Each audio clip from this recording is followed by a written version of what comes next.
I made a movie the other day where I talked about whether Ripple could one day take the place of the US Federal Reserve, and I want to go over some of those ideas again in this movie, but I want to talk about something else. That is, if the US government could ever need XRP or not. Guys, this is a really interesting conversation because the US Strategic Reserve Report is out, and people are talking about giving assets to the US government as gift. With Ripple having a huge amount of XRP left over, they think it should be given to the world's most important people to help build the new banking system. I'm going to talk about whether or not Ripple should take over the Federal Reserve in this video. If they did, they would have to give XRP to the US. Guys, don't miss this movie. Your help is very much appreciated. As always, thanks a lot.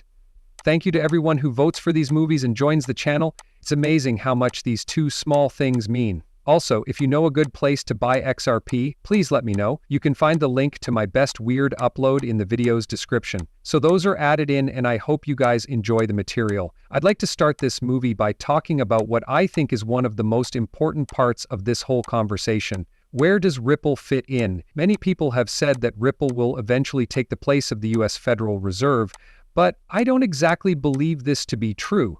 My opinion is based on my knowledge of how the US monetary system works as a whole. When people say that Ripple will take the place of the Federal Reserve, I'm not sure if they really understand how important the Federal Reserve is to the US government. They help make money and are an important part of the whole process. It's true that the Federal Reserve is a separate group, but if you look closely, they're really just a front for the government. Now, the United States Treasury creates debt, which is how money is really made. Investors, big banks, and mutual funds buy that debt, which makes it possible for that debt to be released. The Federal Reserve then steps in and buys the treasuries from the owners. This gives the banking system capital because the Federal Reserve is buying the debt from the people who bought treasuries and giving them cash. The economy gets more money because of this. There's a lot more to it than that, but that's a pretty basic way to think about it. The Federal Reserve buys US debt, which is a way for the government to add money to the economy. They are giving banks dollars to pay off the debt that the Treasury released. That is pretty much a loop. That's why the Federal Reserve is so important. Without it, money creation is pretty much impossible. Right now, the way our economy works, with its financial policy and whole money system, it's a debt-backed system. The money starts with taking on debt.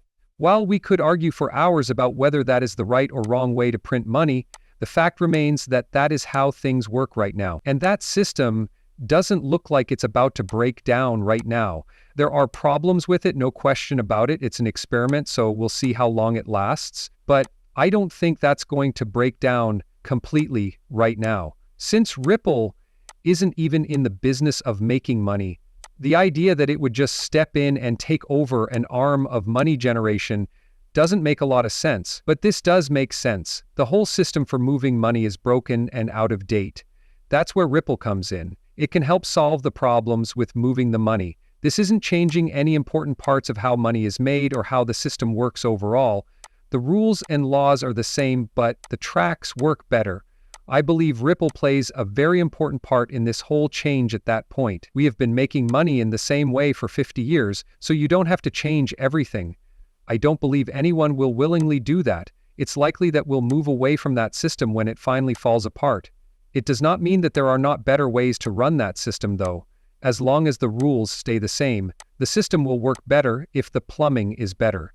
I think that's where Ripple comes into this whole picture. Tossing out the Federal Reserve and changing it with Ripple doesn't really change much, because you just switched out an organization that was doing one thing for one that would have to do the same thing. But what Ripple does that totally changes the system is update the rails. They take the same system we have now and put it on plumbing that works better.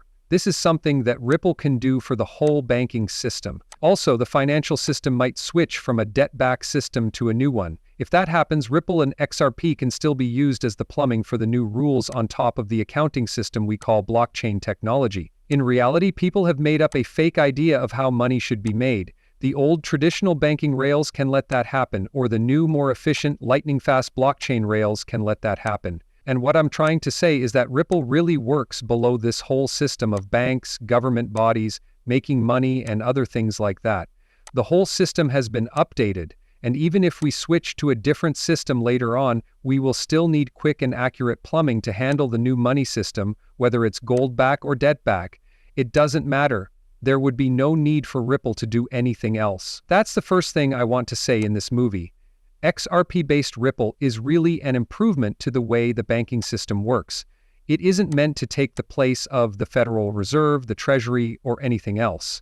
After that, I'll talk about why the US government might need XRP someday. First, I'd like to show you a very interesting movie of Mark Yusko, since Mark Yusko talked about this very thing on Good Morning Crypto. First, I want to play this movie to show you that this is real. Mark Yusko doesn't really like XRP.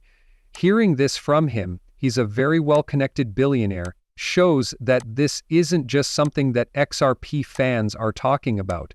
Pay close attention to this. The one law that is likely to be passed, the rest of it may not.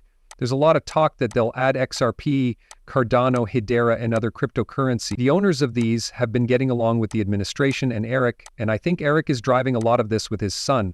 We'll see. Everything else, though, plays a different part in the case for the strategic Bitcoin reserve. This is because Bitcoin is digital gold, something that might take place. I'm not sure if it will happen in the first 100 days, but people are talking about it. People who use XRP will be very happy about this. Some people think that XRP could be used or forced to be used as a digital currency for the central bank or as the foundation for national banking. I don't know if that will happen or not, but if it does, it will change things. I sort of like, in light of what we're talking about, I think that's very interesting. It's going to get what I play next will make it even more interesting. They're not really talking about Ripple coming in and tearing the US government apart and then saying, hey, we're now part of the US government, we're going to get paid. That's not what's going on now. Saying, okay, well, we need digital money is what he means. This analog method is not up to date anymore. Together with whom is the government going to make this new money? The US government doesn't come up with new ideas. They are not a tech company. These things are not their own. They work together with business. They depend on the business sector to come up with new ideas that the government can use. That's where I think this whole thing is going. In the end, the US government will depend on new ideas from the private sector to build these new tools. As far as I can tell, no other cryptocurrency company is even close to being as linked as Ripple. For God's sake, they have people on their board of directors who used to work for the Treasury. There are ex-government workers all around them. All the pipes are going to be changed to digital tracks because they have a good understanding of the whole system. And at some point, the US government will need someone to help them make that update happen. I want to say it again. It's not like tearing the system apart and starting over with a new one where money is made in a different way, everyone has a different job, and the currency is backed by something new. Not at all, no. The setup we have now is likely to stay the same. However, the rails of that same system will be much more efficient and strong, so we can have a currency system that matches the technology we have now. And that's where we're going.